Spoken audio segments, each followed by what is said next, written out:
ನೋಡಿ ಫ್ರೆಂಡ್ಸ್, ನಮ್ಮನೆ ಸಂಕ್ರಾಂತಿ ಹಬ್ಬಕ್ಕೆ ನಾನು ಬಾಗಿಲು ನೀರು ಹಾಕಿ ರಂಗೋಲಿ ಬಿಟ್ಟಿರೋದು. ರಂಗೋಲಿ ಚೆನ್ನಾಗಿದೆಯಾ, ಎದುರುಗಡೆ ಆಂಟಿಗೂ ಏನೋ ಕೈ ಏಟಾಗಿದೆ ಅಂತಂದ್ಬಿಟ್ಟು ನಾನು ಅವ್ರ ಬಾಗಿಲು ರಂಗೋಲಿ ಬಿಟ್ಟೆ. ನೋಡಿ, ನಮ್ಮ ಬೀದಿಲೆಲ್ಲ ಹಸುಗಳನ್ನೆಲ್ಲ ತುಳಿತಿದ್ದಾರೆ. ಹಸುಗಳಿಗೆ ಹಬ್ಬ, ಸಂಕ್ರಾಂತಿ ಹಬ್ಬ ಅಂತಂದರೆ ಹಸುಗಳಿಗೆ ಜಾಸ್ತಿ ಖುಷಿ ಇರುತ್ತೆ ಬೆಂಕಿಲಿ ಎಗರೋದಕ್ಕೆ. ನೋಡಿ, ಇವಾಗ ಮನೆ ಕೆಲಸ ಎಲ್ಲ ಕಂಟಿನ್ಯೂ ಮಾಡಬೇಕು. ಕೆಲಸ ಎಲ್ಲ ಮುಗೀತು, ಪೂಜೆ ಎಲ್ಲ ಮುಗಿದಿದೆ. ನೋಡಿ, ಪೂಜೆಗೆಲ್ಲ ಏನೇನು ಇಟ್ಟಿದ್ದೀನಿ ಅಂತಂದ್ಬಿಟ್ಟು ಸಿಹಿ ಪೊಂಗಲ್, ಖಾರ ಪೊಂಗಲ್ ಎಲ್ಲ ಇಟ್ಟಿದ್ದೀನಿ. ಮತ್ತು ಎಳ್ಳು ಬೆಲ್ಲ ಎಲ್ಲ ಇಟ್ಟಿದ್ದೀನಿ. ಯಾರ್ಯಾರು ಬಂದರೆ ಮತ್ತೆ ಎಲ್ಲರೂ ಕೊಡೋಣ ಅಂತಂದ್ಬಿಟ್ಟು ಎಲ್ಲ ಕೆಲಸ ಮುಗಿದಿದೆ. ಕಿಚನಲ್ಲಿ ಬಂದರೆ ಬನ್ನಿ, ಏನೇನು ಮಾಡಿದ್ದೀನಿ ಅಂತ ತೋರಿಸ್ಬಿಡ್ತೀನಿ ಅಡುಗೆನ.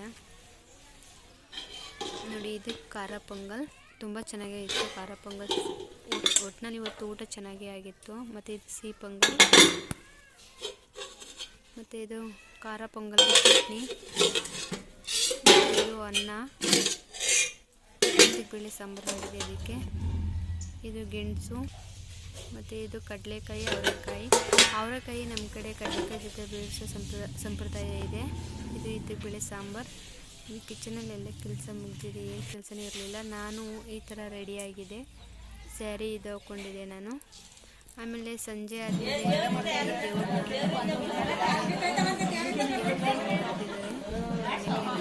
ದೇವ್ರನ್ನ